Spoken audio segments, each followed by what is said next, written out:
My name is Dan Butler. I'm a professor at WashU, and I'm the Poli-Sci Lego guy.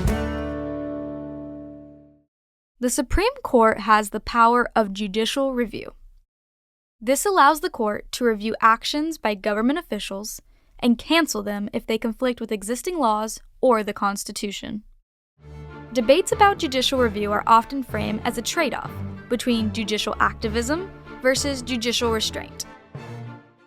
Proponents of judicial activism interpret the Constitution more broadly to do good. This is like when Qui-Gon Jinn listens to the will of the Force, rather than the Jedi Council rules when he picks Anakin as his Padawan. The Supreme Court case Brown v. Board of Education, which ended racial segregation in public schools, is an example of judicial activism that is viewed positively. However, most judges and officials prefer judicial restraint. Judicial restraint is the view that the court should use judicial review rarely. Instead, the court should defer to Congress, except in cases where their actions violate the Constitution. This is like Yoda and Obi-Wan, who were respectful of tradition and always cautious about change. The President and Congress also have ways to limit the Supreme Court's power. First, Congress can pass laws that alter the impact of a Supreme Court ruling. Second, a new constitutional amendment can override a Supreme Court decision.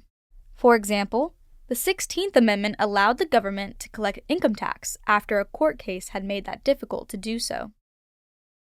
Third, the Constitution allows Congress to change the types of cases the Supreme Court can hear by altering its jurisdiction.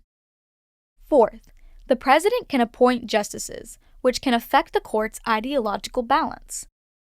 Because the justices have tenure for life, reshaping the court can be a very slow process. Fifth, a president might delay or refuse to act on a decision. In Federalist 78, Alexander Hamilton writes that the courts depend upon the executive branch to enforce their decisions. This is why he calls them the weakest branch. Support our efforts by liking, subscribing, and sharing. Thanks for watching.